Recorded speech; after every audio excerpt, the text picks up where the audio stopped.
Keretakan dukungan di kubu koalisi pendukung pasangan Prabowo Sandiaga kembali mengemuka. Kali ini ketidaksolidan muncul dari kader dan akar rumput Partai Amanat Nasional. Apa faktor pemicu dan bagaimana dampak bagi peta dukungan kedua pasangan calon?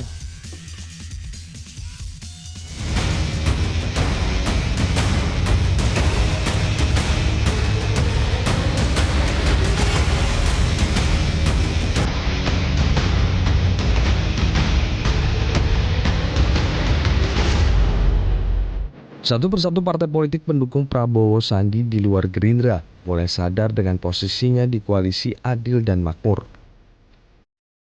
Terkini, Partai Amanat Nasional yang mengaku mulai ogah-ogahan untuk memenangkan pasangan Prabowo Sandi. Dalam sebuah diskusi politik di Jakarta, Sekjen PAN Edi Suparno mengakui banyak caleg dari PAN yang menolak untuk ikut mengkampanyekan pasangan Prabowo Sandi. Sebaliknya mereka lebih mendukung pasangan calon nomor urut 1, Joko Widodo Ma'ruf Amin. Sejak awal koalisi ini dibangun, adanya keretakan kubu Prabowo sulit ditepis. Partai Demokrat misalnya, yang akhirnya sampai membuat kebijakan untuk membolehkan kadernya mendukung pasangan capres-cawapres nomor urut 1, Joko Widodo Ma'ruf Amin. Bahkan bila melirik dari hasil survei indikator Indonesia pada 1 hingga 6 September 2018, sebanyak 53% basis Partai Demokrat justru memilih pasangan Joko Widodo Ma'ruf Amin dibanding mendukung pasangan Prabowo Subianto Sandiaga Uno yang diusung oleh DPP Partai Demokrat. Memang sekali lagi Pilpres 2019 ini kesannya pasangan Prabowo Sandi ini eksklusif ya, atau dominan sekali Partai Gerindra. Jadi walaupun koalisinya itu agak lumayan besar juga, ada 4 partai politik, tetapi realitanya seperti seolah-olah ini yang bekerja atau bahkan punya kepentingan cuma satu partai saja, yaitu Gerindra.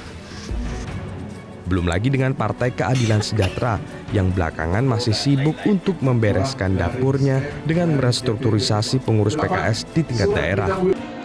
Melihat fenomena-fenomena tersebut, muncul spekulasi, mungkinkah koalisi adil dan makmur memang tidak lagi berfokus pada kemenangan Prabowo? Faktanya, jika melihat rilis hasil survei dari beberapa lembaga, elektabilitas pasangan Prabowo Sandi tidak menunjukkan adanya kenaikan suara yang signifikan. Tim Liputan, Metro TV.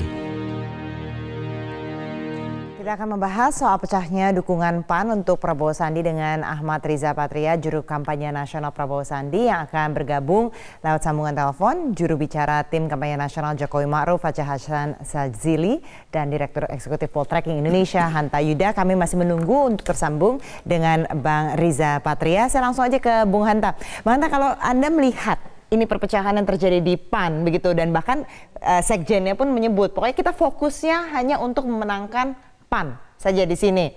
Jadi dia memang menampung semua aspirasi katanya di bawah, dan fokusnya pokoknya sekarang hanya untuk menangin partainya aja. Anda melihat ini suatu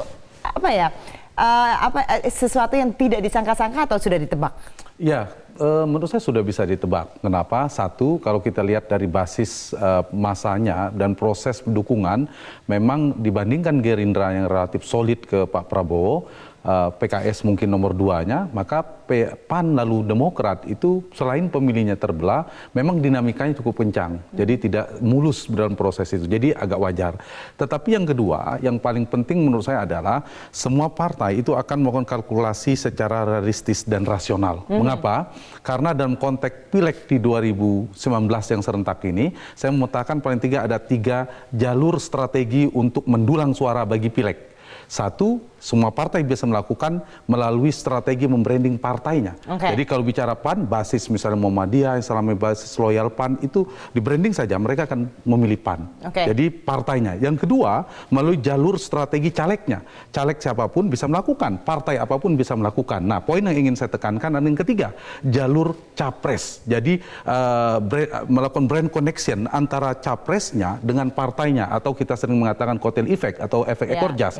Dan itu tidak bisa dilakukan oleh semua partai, kecuali partai 2 yang terasosiasi kuat terhadap capres, yaitu PD Perjuangan dengan Pak Jokowi. Yang kedua ada Pak Prabowo dengan Gerindranya. Nah, kalimat yang dilakukan oleh Pak Sekjen PAN itu menurut saya wajar dan ungkapan yang jujur, realistis, dan bisa dikatakan rasional. Karena semua partai ingin memikirkan strategi membesarkan partainya. Kalau itu gagal dilakukan, semua partai, Golkar apapun, ini tantangan buat Golkar dan sebagainya.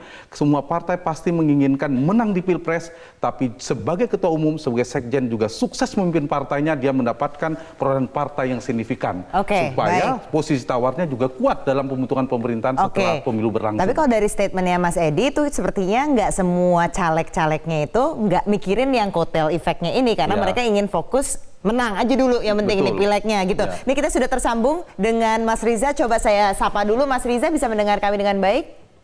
Selamat malam, Assalamualaikum. Selamat malam. Mas Riza, ini kita putarkan, ini ada statement dari Sekjen Partai Amanat Nasional, Edi Suparno. Di sini yang menyatakan, kalau dikatakan sekarang caleg kita yang berjuang di daerah, mohon maaf Ketum, mohon maaf Sekjen, tapi di bawah saya tidak bisa terang-terangan untuk berpartisipasi dalam pemenangan Pak Prabowo. Karena konstituen saya tidak sejalan dengan itu.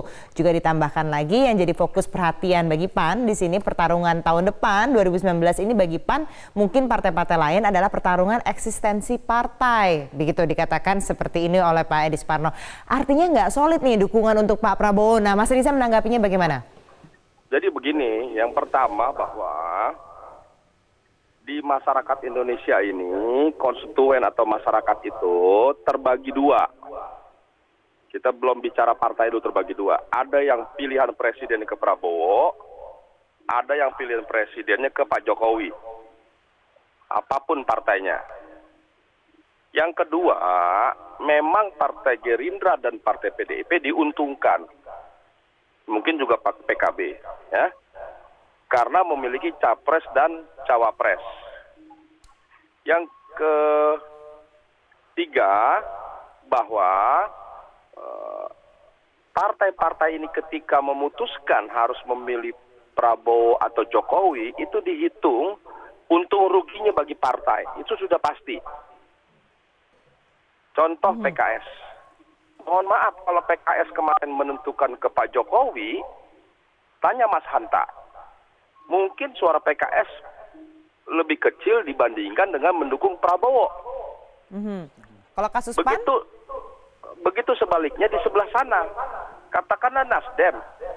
Kalau Nasdem memutuskan Pak Prabowo dibandingkan Pak Jokowi, mungkin Nasdem suaranya lebih kecil kalau dukung Pak Prabowo dibandingkan dukung Pak Jokowi.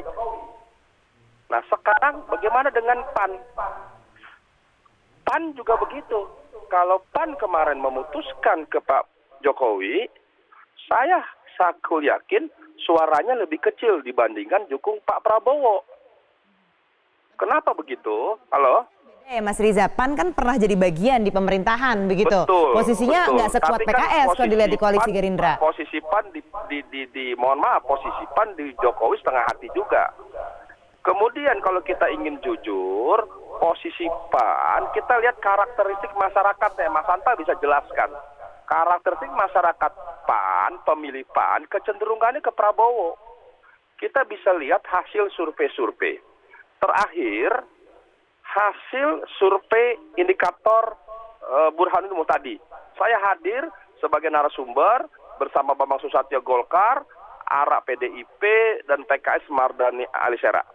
Di situ jelas dijelaskan oleh Burhanuddin Muhtadi bahwa ada peningkatan suara Pilpres Prabowo Sandi.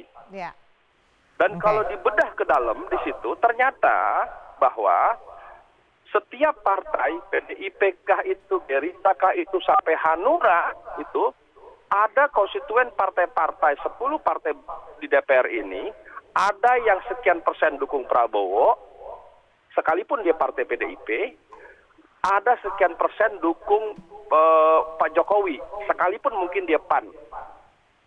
Oke, baik. Tapi yang menarik sebentar, yang menarik adalah setelah dihitung presentasinya, partai-partai koalisi pemerintah ya lebih besar yang mendukung Pak Jokowi ya, yang menyeberang konstituennya mendukung Pak Prabowo dibandingkan partai-partai pendukung Prabowo konstituennya yang mendukung Pak Jokowi. Contoh. Oke, jadi dari yang dukung Pak Jokowi baik yang nyebrang begitu ya.